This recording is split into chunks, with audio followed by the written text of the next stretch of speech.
Hola, ¿qué tal mis hermanos? Me da muchísimo gusto poderles saludar una vez más. Espero que se encuentren muy bien. Les doy la bienvenida a su podcast Encarcelados en su episodio número 283. El día de hoy estaremos leyendo los capítulos 6 y 7 del Evangelio de Marcos. En el capítulo 6 tenemos varias historias que nosotros conocemos, pero que es bueno leerlas, es bueno pues verlas un poquito más a fondo. Comenzando, por ejemplo, con la historia del profeta sin honra. Jesucristo llegó a su propia tierra, empezó a enseñar, empezó a sanar. Sin embargo, mucha de la gente que vivía ahí pues lo reconoció y no daba crédito a su ministerio. Decían, pues este es el simple hijo de un carpintero. Y es cuando Jesucristo dice estas palabras tan conocidas. Dice: en todas partes se honra un profeta, menos en su tierra, entre sus familiares y en su propia casa. En otras palabras, o en otras versiones, dice: nadie es profeta en su propia tierra. Y bueno, es una de las historias que nos cuenta este capítulo.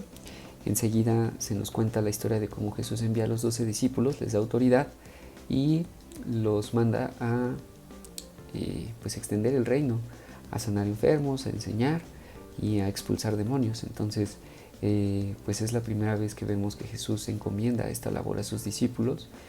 Vemos que les da autoridad y los discípulos pues ejercen esta autoridad y este ministerio.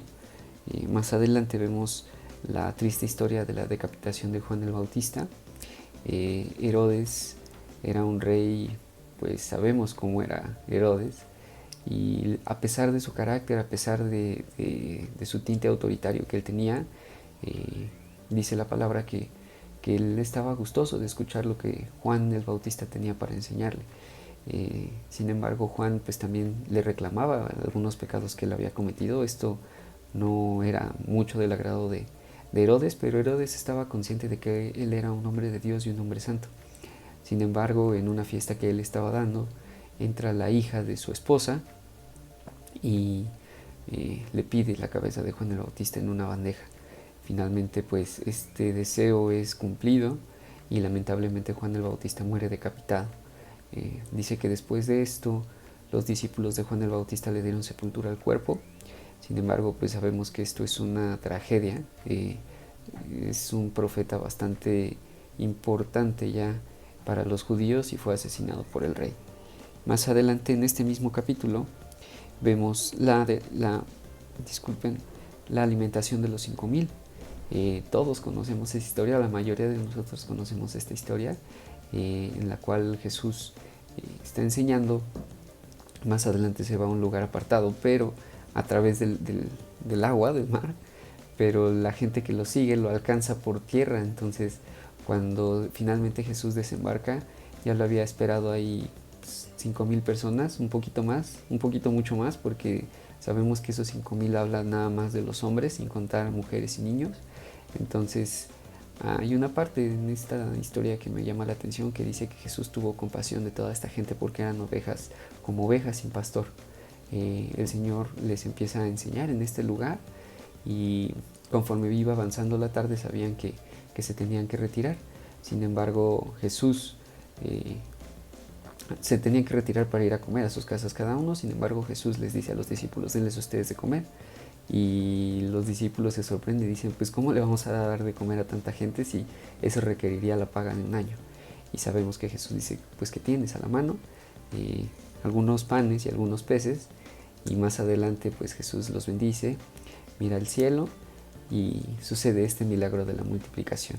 No nada más le da de comer a toda esa gente, sino que con los restos de los panes y de los peces se llenan 12 canastas. Entonces, pues es una enseñanza muy puntual en cuanto a la provisión de Dios, que no es nada más lo que se necesita, sino incluso Dios da hasta más.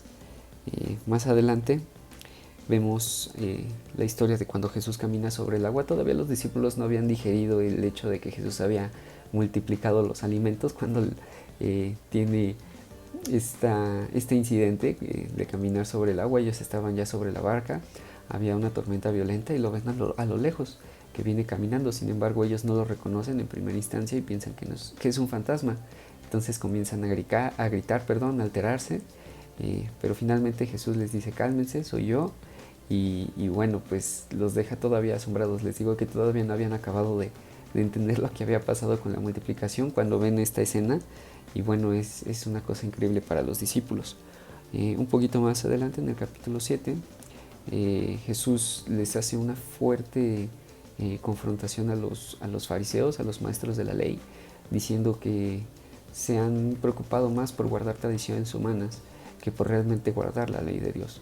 Entonces les hace ver cómo la tradición los ha cegado para cumplir la ley de Dios, y no solo cegado, sino que ellos, con sus tradiciones invalidan la ley. Entonces, pues esto obviamente va generando un disgusto en los fariseos, en los maestros de la ley, que finalmente sabemos en qué desembocan más adelante, ¿verdad? Y finalmente tenemos dos historias más. La fe de la mujer sirofenicia, la cual se acerca a Jesús, se entera de que está Jesús cerca, se acerca esta mujer a Jesús y le pide que sane a su hija. Sin embargo, Jesús dice que primero se tienen que saciar los hijos y después los perros. Una metáfora un poquito complicada de entender, pero que finalmente la mujer sirofenicia, lejos de ofenderse o de decir cualquier otra cosa, le responde de una manera peculiar a Jesús.